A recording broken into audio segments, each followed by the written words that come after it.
Hey, what's going on, dudes? My name is MrRhexx, and we're back with some more Skyrim stuff.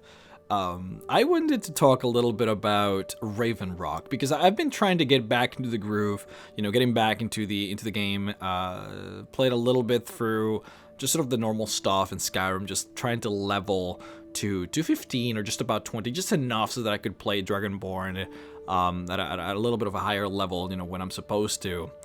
And see, because I know that whenever I talk about Skyrim, whenever I talk about Elder Scrolls, I feel like I don't get to talk enough about Soulstime, and it is something that gets brought up a lot in my videos, that you guys want a little bit more emphasis on the Dragonborn DLC that I don't really get to touch very often, and because of that I wanted to, go about doing a little bit more of that, and so I started playing through Raven Rock, talking to some of the Domnir in the area, and then ended up doing the quest that sort of takes you down into the mine of Raven Rock, which is essentially the biggest location in Raven Rock, the most important one, that is, not just to the quest of the place, but just historically. It is the reason why Raven Rock is there in the first place. And I found it very interesting because they talk a lot about the East Empire Company, and this company is not something that gets brought up, I feel, that often. And the company, the East Empire Company, is actually very much crucial to the survival of the empire and to the economic prowess that the empire even has in the first place. So I wanna talk a little bit about that, because in the quest they talk about how the East Empire Company left Raven Rock. And they essentially make the East Empire Company be kind of a bad guy, and I'm not denying it is, but essentially talks about them leaving Raven Rock, and because of that, the mine had to close. And because the mine had to close, Raven Rock had no money. And now Raven Rock is not doing very good at all. See, there are a lot of things that have happened to Raven Rock since its inception that don't get really brought up that often. Of course, we know of the explosion of Red Mountain. Red Mountain exploded, and it this cataclysmic event sent just waves of ashes throughout the world. It actually dispersed a lot of Dunmer from the north of Morrowind, and of course Vanderfell itself, into Skyrim, but also into Solstheim. So there were a lot of immigrants into the place, a lot of people to feed, and that was the other problem. Somehow the ashes of this explosion made the land infertile. So you go about your business in Solstheim and you notice that they're trying to grow vegetables in the ground as you go, and you can see this, but it's not working very well. And you talk to some of these characters and they tell you that it is actually kind of an art, kind of a craft, to even be able to grow things in this land. So they are famished. They do not have any Empire support because, first of all, the East Empire Company has left. Second of all, the explosion of Red Mountain completely destroyed the only I was going to say empirical, the only protection of the Empire provides to Solstheim, which was the Fort Frostmoth, which was completely annihilated by the explosion. So these guys don't even have any real defenses against bandits. And then on top of that, and this is something that doesn't really get brought up, we all know that the Argonians are invading Morrowind as we speak. They're sort of in that war, this tug of war that's going on in the south, but they actually did assault Solstheim. Like a literal army of Argonians went into Solstheim and attacked it, and they somehow barely managed to defend it. It was so bad at one point that they actually had to pay for the wall out of pocket. Like the Empire couldn't afford to build their wall. The mine had obviously was closed by the East Empire Company, and it's not like the Morrowind Council is gonna give Solstheim any money, so the actual family, the Redoran family, had to spend money of their own pocket to build the wall. That's how bad these guys are doing. So I want to talk about the East Empire Company. Why are they seen as the bad guy, and why are they that important? And you see, it is interesting because the East Empire Company is being funded and protected by the Empire. They are a company. Like, they're essentially supposed to work as a business, but not really, because obviously they get a very strong level of favoritism by the Empire. And why is that the case? Well, it is the case because they are actually getting a lot of money by the company. The East Empire Company gives the government a substantial chunk of their earnings, and in return there's protection that they're given, there's even more financing in certain aspects that they're given, but also they are given monopoly on things. You see, it is actually Ebony, which is the reason why the mine in Raven Rock exists in the first place. See, Ebony is extremely important, not just for the Empire, but to everybody. Ebony is one of the strongest materials in the Elder Scrolls world. You can make the strongest weapons, the strongest armor, arrow heads, you know, and not even talking about enchanting the alchemical purposes of the ore. It's pretty much like, you just imagine Minecraft, right? Diamond, like you don't want to give anyone else your diamonds. You want to just make your own diamond weapons, your own diamond armor, because it's just the best. If your army is equipped with the best, you are going to win. Sometimes, especially in magical worlds, such these fantasy worlds like in Elder Scrolls, sometimes that's just the case. Like, you have the best armor, the best weapons, like you have a great advantage.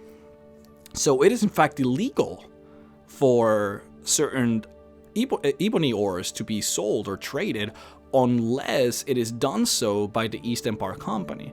And see, that's the main reason why Morrowind was so important to the Empire. It was because of Ebony. They don't really care.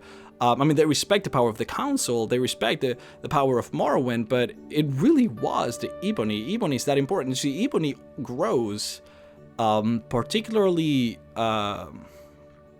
more so in Morrowind than anywhere else for some reason, and you'll find this a lot with Morrowind. Morrowind has a lot of very specific powers to it that we're not really told exactly what makes Morrowind so special, and it could just be sheer luck, but Ebony just grows specifically better in Morrowind.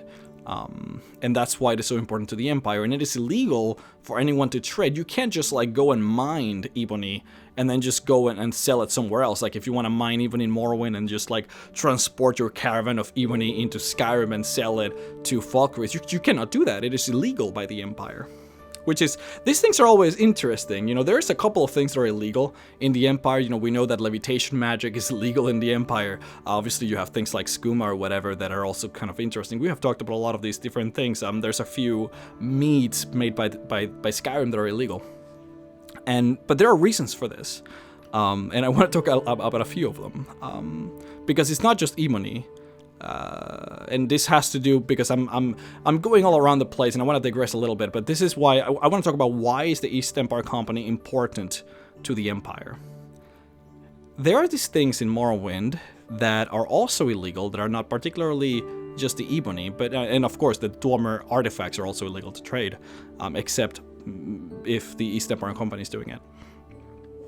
I want to talk about Quama. Quama are a type of insect that grows and lives in Morrowind. These insects, they're very much like ants.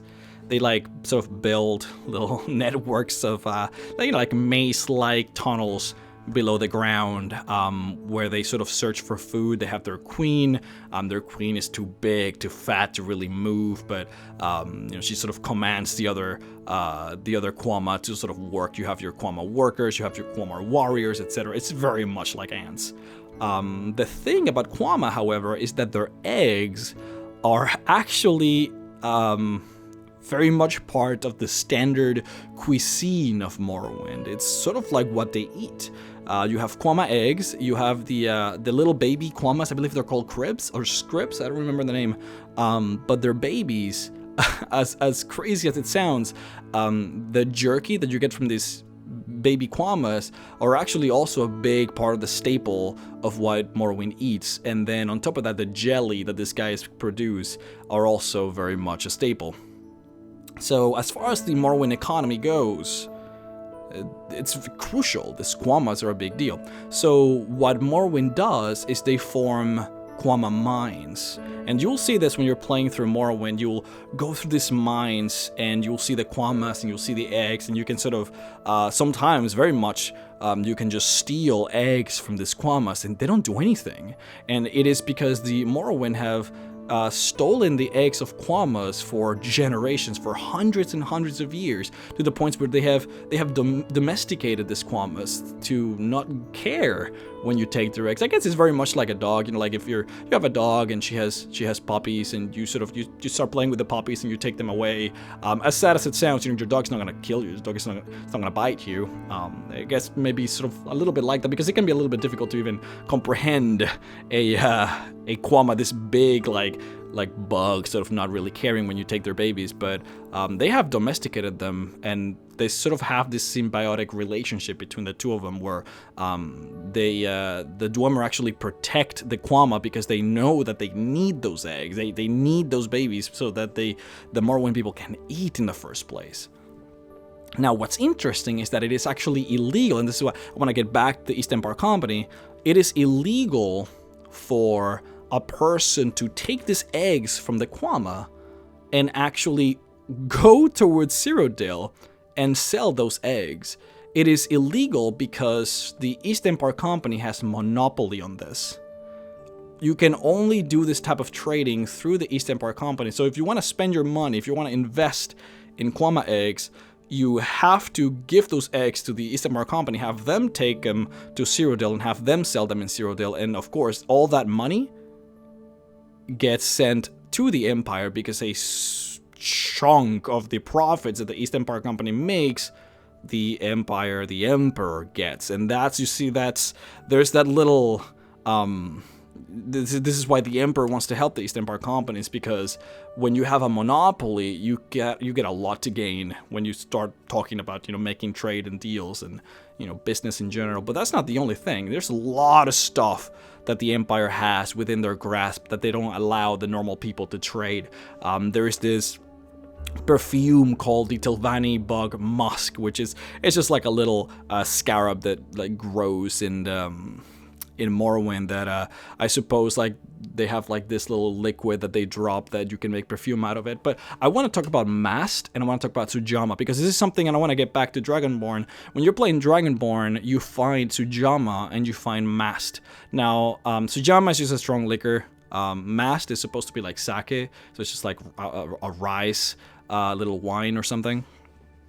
But what's important about them is that you cannot, just like with the Quama eggs and the Quama jerky, you're not allowed to take this Sujamma, this Mast, and simply take it over to Skyrim and sell it. It is illegal.